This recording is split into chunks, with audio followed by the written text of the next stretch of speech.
Welcome my channel Ranu নাড়ু।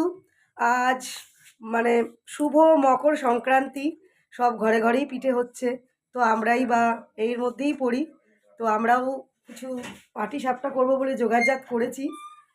তো দেখতে থাকবেন ভিডিওটা, বেশি সময় নেব না। আর আপনাদেরকে সবাইকে শুভ মকর সংক্রান্তির শুভেচ্ছা রইল। আসুন দেখাই কি কি দিয়ে বানাবো। এটা একটা সহজই জিনিস, তবু আপনাদের সাথে আমি শেয়ার করলাম। স্কিপ না করে দেখার অনুরোধ রইল। প্রথমেই সব উপকরণগুলো আমি সাজিয়ে নিয়েছি আপনাদের দেখাবো বলে। চলুন আসুন দেখাই কি কি ভাবে পাটিসাপটাটা করব। এখানে 750 দুধ আছে, জাল দিয়েছি, একটাতে 500 একটাতে 250। পাটিসাপটাটা গুলবো পুরো দুধ দিয়েই, ওর জন্য দুটো বাটিতে আমি রেখেছি। আর এই বাটিতে আমি গুলবো বলে বাটিটাও পরিষ্কার করে ধুয়ে নিয়েছি।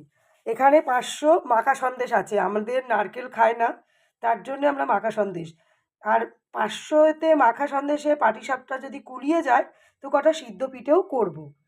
আর কেননা হয়তো নাও করতে পারি, কেননা আমরা বেশি করেই বানাবো, একটু লোককেও তো দিতে হয়, তো একরকমই পাটিসাপটাটা বানাবার চেষ্টা করছি।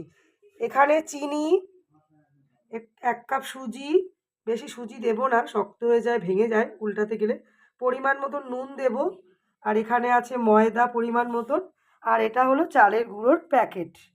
আমরা প্যাকেটেই চালের গুঁড়ো, আমরা আর অল্প মানে করার সময় নেই, আর বাচ্চা কাচ্চা নিয়ে ব্যস্ত থাকি, তাই আমরা কেনা চাল গুঁড়োটাই খাই। আর লাস্টে দেখাই, এই যে নিজের গাছের বেগুনের বোটা লাগে পাটিসাপটা করতে গেলে, তার জন্য ওটা দিয়ে ভালো হয় আর কি। এমনিতেও হয়, কিন্তু ওটা দিয়ে ভালো হয় বলে আমি নিজের গাছের বেগুন নিয়ে এসেছি। আচ্ছা, কী কী দিয়ে কীভাবে গুললাম সব আমি এক এক করে দেখাবো, তো ভিডিওটা স্কিপ না করে অবশ্যই দেখতে থাকবেন। অনেক দেখতে থাকুন। 250 গ্রামেরও কম আমি চালের গুঁড়ো নিয়েছি। আর এই সুজিটা দিয়ে দেব, পরপর সব কিছু দেব। আর এখানেও 250 মতো ময়দা ছিল, তো আমি মাখবো আর দেবো অল্প অল্প করে। দেখতে থাকুন ভিডিওটা। এবার নুনও পরিমাণ মতো দিয়ে দিচ্ছি, চিনি দেবো এবার, চিনিও আন্দাজ মতো দিয়ে দিচ্ছি। আবার দুধ দিয়ে ভালো করে গোলাটা তৈরি করব। গোলাটা দেখুন আমি রেডি করে ফেলেছি। এখন একে 2 ঘন্টা রেখে দেবো।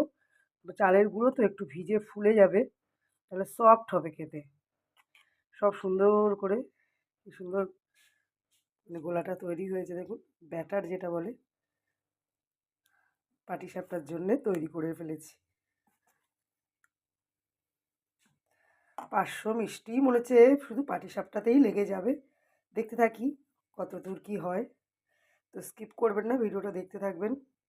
মা অন্নপূর্ণার নামে আমি শুরু করে দিলাম, যেন মা ভালোভাবে পাটিসাপটাগুলো ওঠে, তাই কামনা করে শুরু করলাম, পিঠে শুরু করলাম। একা হাতে বানালাম বলে বানানোটা আর দেখাতে পারলাম না, কেন এখানে ক্রিটিক্যাল একটা একটা করে বানাতে হয়। তো আমি সব পিঠে মানে পাটিসাপটা পিঠেগুলো বানিয়ে ফেলেছি। এবার দাদাকে দেব, দেখি সে কি বলে, খেয়ে কেমন হয়েছে না হয়েছে সেই সার্টিফিকেটটা দেবে। তো ভিডিওটা ভালো লাগলে পাশে থাকবেন। চলুন দাদা কি বলে দেখি। সব দাদাকে ধরে দিয়ে দিলাম পিঠে। এই যে দাদা এসেছে, এবার খেয়ে বলবে কেমন হয়েছে। তাড়াতাড়ি রাজেন্দ্র কুমার নাড়ু, খেয়ে বলো কেমন হয়েছে। বাবা, দাদা ওই একটাই ওয়ার্ড আবার বলেও না, বলে দেখেছেন তো। যাই হোক, বউকে যদি খারাপ বলে তাহলে তো মুশকিল না, তাই জন্য আর বলতে পারলো না। তো ভিডিওটা পুরোটা দেখার অনুরোধ রইল, আর বলবেন কেমন হয়েছে না হয়েছে, মতামত জানিয়ে যাবেন। অনেক ধন্যবাদ। আর এই ভিডিওটা কালকে দেব, আজকে রাত হয়ে গেছে, তো কালকে আসবে ভিডিওটা। অনেক ধন্যবাদ।